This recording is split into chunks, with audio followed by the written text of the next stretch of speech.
अरे रामू, वो साबुन के डिब्बे कहाँ रखे? अभी अभी नए माल आया है। भैया वो तो पीछे वाले गोदाम में रख दिए थे, क्या लाना है? अरे तुझे कितनी बार समझाया है, माल सामने रख।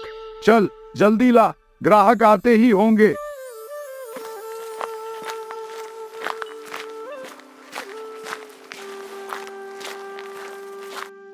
नरेंद्र भैया, ये साबुन सस्ता में दे देना, त्योहार पर बहुत खर्च हो गया। अरे भगवान, तेरे लिए तो खास डिस्काउंट है। चल 10 रुपए कम कर देता हूँ। हा हा हा हा। महिला हंसती है और साबुन लेकर चली जाती है। नरेंद्र, तुम कब सुधरोगे? हर बार घर में पैसे की किल्लत रहती है, दुकान का हिसाब किताब भी सही नहीं रखते हो। अरे सुमन, चिंता मत कर, सब ठीक हो जाएगा। मैंने तो एक नया प्लान सोच रखा है। क्या प्लान है तुम्हारा? कोई नई बेवकूफी तो नहीं कर रहे हो? अरे नहीं, इस बार पक्का सफल होऊंगा। देखना, कल से धंधा खूब चलेगा। जैसे पिछली बार चला था ना। नरेंद्र, सपने देखना अच्छा है, लेकिन हकीकत का सामना करना भी सीखो। सुमन, इस बार मैं सच में कुछ बड़ा करने वाला हूँ।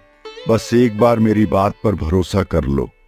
नरेंद्र, मैं हर बार तुम्हारे सपनों के साथ खड़ी होती हूँ, पर जब वो टूटते हैं तो दिल भी टूटता है। इस घर की जिम्मेदारी सिर्फ तुम्हारी नहीं है, मेरी भी है। बच्चों की स्कूल फीस, घर का खर्चा, सब कुछ हमारे ऊपर है। सुमन, मुझे पता है तुम्हारी तकलीफें। हर रात मैं यही सोचता हूँ कि कैसे तुम्हारे और बच्चों के लिए एक अच्छा भविष्य बना सकूं। इस बार मैं सब ठीक कर दूंगा, तुम्हारी उम्मीदों पर खरा उतरूंगा।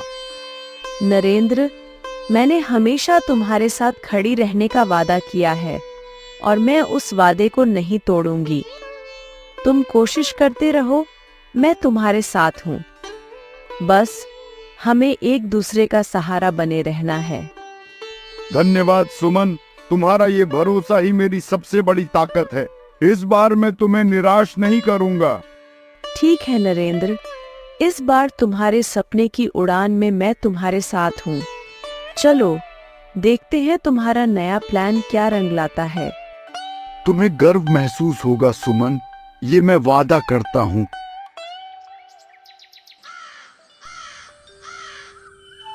अगले सुबह नरेंद्र अपने दोस्त राजू के साथ चाय पी रही है। नरेंद्र, सुना है तू फिर से कोई नई चाल चलने वाला है। इस बार क्या योजना है? राजू, इस बार मैंने सोचा है कि हर ग्राहक को लकी ड्रा का कूपन दूंगा, जिससे ग्राहक अधिक संख्या में आएंगे और बिक्री बढ़ेगी। वाह, ये तो अच्छी योजना है, पर ध्यान रखना कोई गड़बड़ ना हो जाए। अरे चिंता मत कर, सब सेट है।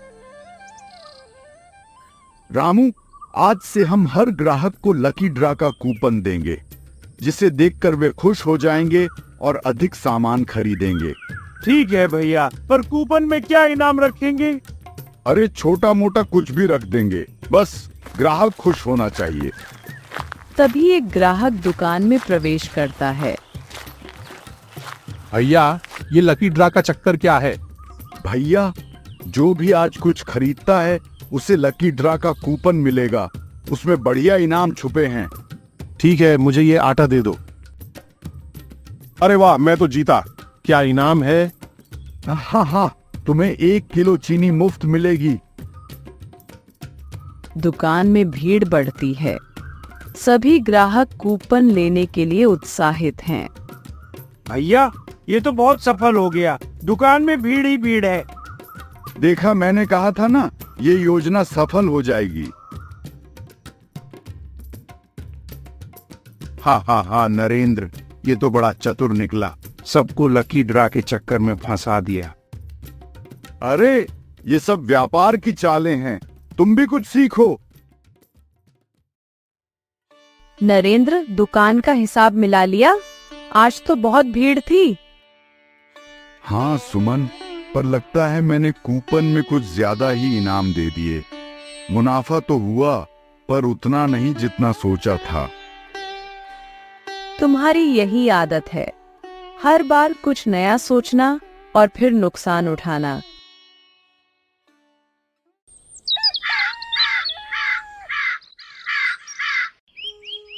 अगले दिन सुबह 10 बजे नरेंद्र दुकान में आता है। रामू, लगता है हमें इस योजना में थोड़ा बदलाव करना होगा। क्या करेंगे भैया? इस बार हम हर कूपन में छोटा मोटा इनाम रखेंगे और बड़ा इनाम सिर्फ कुछ ही कूपनों में देंगे। ठीक है भैया, जैसा आप कहें।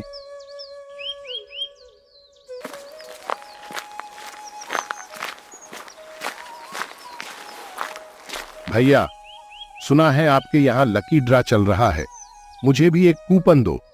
बिल्कुल भैया, ये लो। अरे इसमें तो सिर्फ पेन मिला है। कोई बात नहीं भैया, अगले बार कोशिश करना, हो सकता है आपको बड़ा इनाम मिल जाए। शाम ढलने लगता है, दुकान में भीड़ बढ़ती है और सभी कूपन लेने के लिए उत्साहित हैं। भैया, इस बार तो हमें अच्छा मुनाफा हो रहा है। हाँ रामू, योजना में थोड़ा बदलाव करने से सब ठीक हो गया।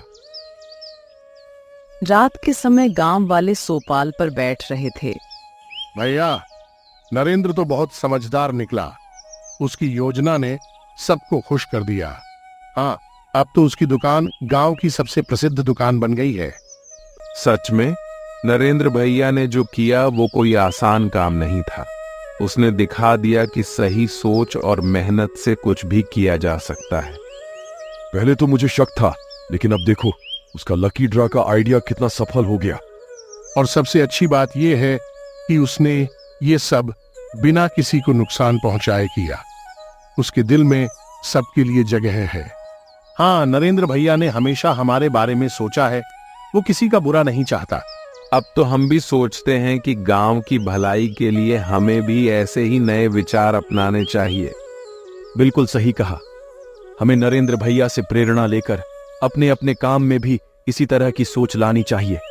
सभी गांव वाले नरेंद्र की तारीफ करते हैं और उसकी सफलता की कहानियां सुनाते हैं।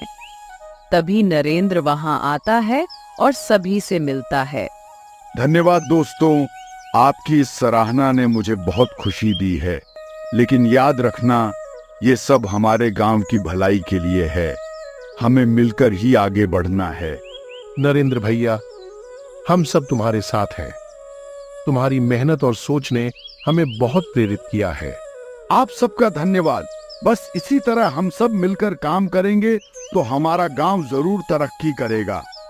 सभी गांव वाले नरेंद्र की बात सुनकर खुश होते हैं और तालियां बजाते हैं। और इस तरह कुछ ही दिनों में नरेंद्र ने आसपास के गांवों में भी दुकानें खोल लीं और काफी अमीर हो गया। नरेंद्र साहब, मुझे एक मदद की जरूरत थी। कहो श्रीकांत, तुम्हें किस चीज की मदद चाहिए? और मुझे साहब मत कहो, मैं वही पुराना नरेंद्र हूँ। मेरा लड़का काफी बीमार है, डॉक्टर ने ऑपरेशन करवाने के लिए कहा है। मेरे लड़के को बचा लो नरेंद्र, वो ही हमारे परिवार का एकमात्र सहारा है। अरे मत रो श्रीकांत, मैं जरूर मदद करूंगा। धन्यवाद नरेंद्र, तुम्हारी और तरक्की हो, यही कामना करता हूँ। नरेंद्र इसी तरह गांव के दुखी लोगों की मदद करके सबका सम्माननीय व्यक्ति बन गया। नरेंद्र की इस तरक्की को देखकर गांव का मुखिया रामदास जलने लगा। नरेंद्र की तरक्की जितनी बढ़ रही है उतना ही आपका नाम कम हो रहा है। हाँ साहब, मैंने सुना है कि लोग आपको मुखिया पद से हटाकर नरेंद्र को मुखिया बनाना चाहते हैं। और साहब, वो सबकी मदद भी करता है जिससे वो सबका हीरो बन गया है। नहीं नहीं, ऐसा होने नहीं दे सकते। जैसे भी हो उसे पहले की स्थिति में लाना ही होगा। लेकिन क्या करूं? उसे मार डालते हैं। नहीं नहीं, ऐसा करना गलत है। मेरे दिमाग में एक प्लान आया है। क्या प्लान है साहब? तुम लोग कल रात उसकी दुकान पर जाकर खाने पीने की चीजों में जहर मिलाओ, जिससे गांव के लोग बीमार पड़ेंगे और उसे पुलिस के हवाले कर देंगे। साहब, आपको मानना पड़ेगा, रामदास की बात मानकर उन्होंने नरेंद्र की दुकान की सारी चीजों में जहर मिला दिया। अगले दिन सुबह से ही नरेंद्र की दुकान से सामान लेने वाले लोग बीमार पड़ने लगे। अरे नरेंद्र, तुम्हारी दुकान से सामान खाने के बाद गांव के लोग बीमार पड़ रहे हैं। हाँ, नरेंद्र ने हमें ठग कर इतनी बड़ी संपत्ति बना ली है। मारो नरेंद्र को, मारो। नहीं नहीं, मारपीट करके गांव की शांति भंग मत करो। इसे पुलिस को सौंप देते हैं। नहीं नहीं, मुझे पुलिस को मत दो। आप लोग दोबारा जांच करके देखो। मैंने शहर से सामान खुद देख परख कर लाए हैं। ऐसा नहीं हो सकता। ये सब इसकी झूठी बातें हैं। इसने डिस्काउंट कूपन के नाम पर नकली सामान बेचकर सबको ठगा है। इसे जल्द से जल्द पुलिस को सौंप देना चाहिए। हाँ हाँ, इसे पुलिस को देना ही होगा। इसके बाद पुलिस ने नरेंद्र को गिरफ्तार कर लिया। सुमन दीदी, बाहर आइए। क्या हुआ रामू? नरेंद्र दादा को पुलिस ने गिरफ्तार कर लिया। पुलिस? लेकिन क्यों? आज सुबह से ही गांव के लोग बीमार पड़ गए और इसका सारा दोष हमारी दुकान के सामान पर आ रहा है। लेकिन यह कैसे संभव है? वो तो शहर से सबसे अच्छा सामान लाते हैं। हाँ, मैं भी यही सोच रहा हूँ। जरूर किसी ने हमारे खिलाफ साजिश रची है। इस साजिश का पर्दाफाश केवल आपका बेटा ही कर सकता है। उसे जल्दी बुलाइए। रामू की बात सुनकर सुमन ने शहर में पढ़ रहे अपने बेटे रोहन को फोन किया। हेलो रोहन बेटा। हाँ माँ, बोलो। कल तुम घर आ जाओ। कल घर आना है, लेकिन क्यों? कुछ हुआ है क्या माँ? ये सब बाद में बताऊंगी, पहले तुम घर आ जाओ। ठीक है, मैं सुबह ही घर पहुंच जाऊंगा।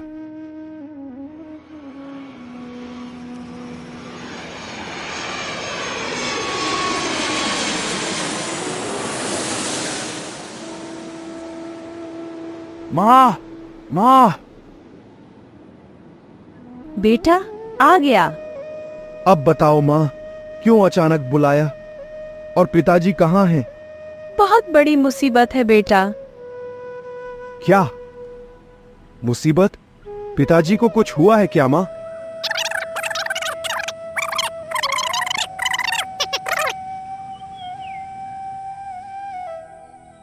लेकिन माँ, पिताजी तो सबकी मदद करते हैं, उनके साथ ऐसा कौन करेगा? मैं भी यही सोच रही हूँ, उनका कोई दुश्मन नहीं है। तभी रामू अंदर आता है। मैं पिछले कुछ दिनों से मुखिया के बॉडीगार्ड्स को हमारी दुकान के आसपास घूमते देख रहा हूँ। मुखिया ही इसके पीछे है। हाँ, मुझे भी मुखिया पर शक है। वह आदमी कभी मुझे पसंद नहीं आया। लेकिन मुखिया ने ये सब किया है, ये साबित कैसे करेंगे? रोहन और रामू दोनों सोच में पड़ गए। तभी रोहन ने कहा, मेरे पास एक प्लान है।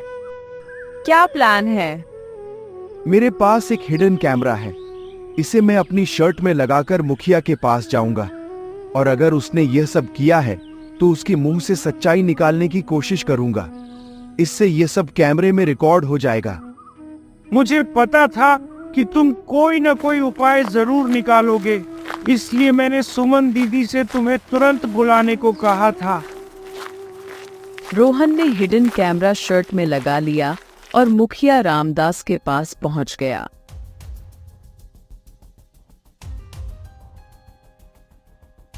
नमस्ते मुखिया जी।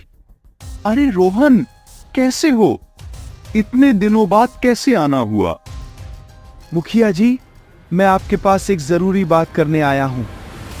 हाँ, कहो क्या बात है? मुखिया जी, गांव में मेरे पिताजी के खिलाफ जो आरोप लगाए गए हैं वे पूरी तरह से झूठे हैं।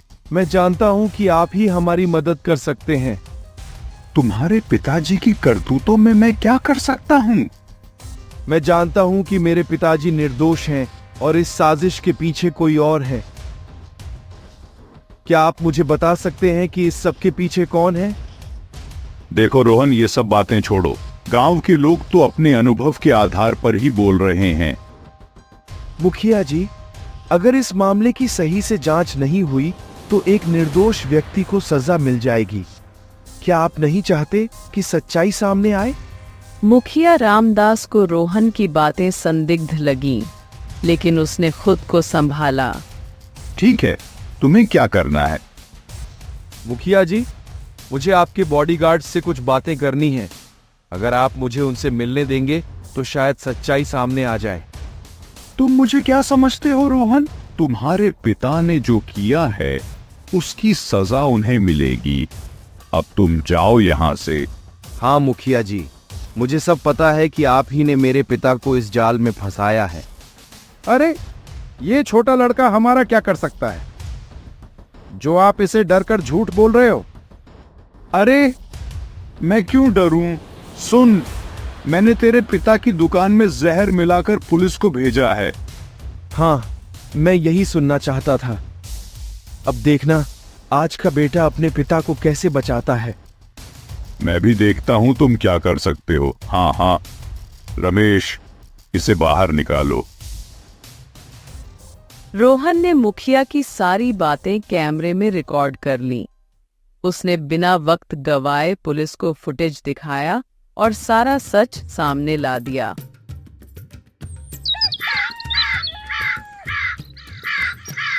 अगले दिन पुलिस ने नरेंद्र को रिहा कर दिया और गांव वालों के सामने पेश किया। हमें माफ कर दो नरेंद्र, हम सच को समझ नहीं पाए। कोई बात नहीं, मैं समझता हूँ। हमें मिलकर गांव की भलाई के लिए काम करना चाहिए। पुलिस ने मुखिया रामदास को गांव वालों के सामने गिरफ्तार किया और सभी ने राहत की सांस ली।